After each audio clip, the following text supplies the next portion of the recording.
We all kind of want to be that person, don't we?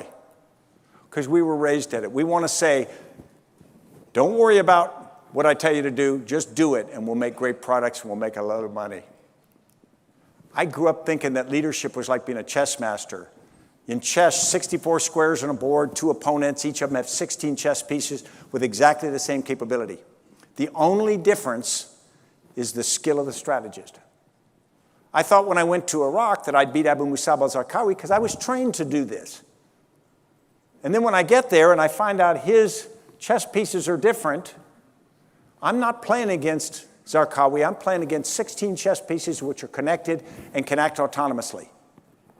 But it wasn't 16, it was like 16,000. And I can't beat that. I don't think anybody can. And that's where I think we are. But we all don't really want to believe that. We all think, I know it's hard, but I'm very clever. I'm willing to work weekends. I got 2 smartphones. You know, I'm really dedicated. So other people can't do it, but I probably can. So you can for a while.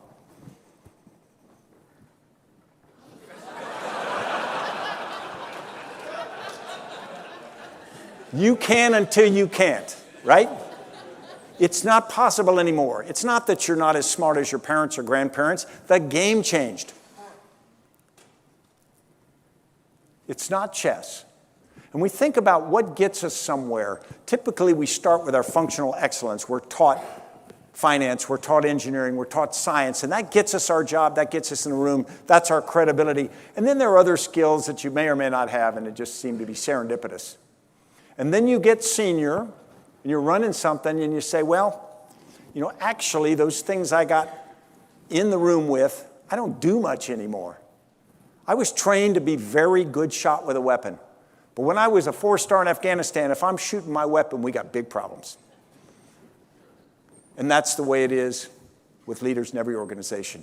And we have all these other skills that matter so much, but we don't seem to focus on them except sort of when you got spare time on Saturday afternoon. And yet they are so critically important. So I stopped thinking of leaders like generals on the battlefield, and it didn't come easily to me. I backed into this, and I started thinking of them like this, like gardeners. Robin referred to this. And someone says a gardener doesn't look heroic. What's a gardener do? And someone says, well, a gardener grows flowers, or a gardener grows vegetables, or a gardener grows fruit. I'll tell you, I don't think a gardener grows anything. Only plants grow things because only plants can grow things. But a gardener's not unimportant. A gardener creates a space, prepares the ground, plants, waters, feeds, weeds, protects, at the appropriate time harvests. The gardener creates an ecosystem in which the plants can do that which only plants can do. And the gardener creates the opportunity not just for them to do it, but for them to do it simultaneously and therefore at scale. So the gardener's not the limiting factor. The gardener becomes the enabler. And that's what I think leaders have to be now.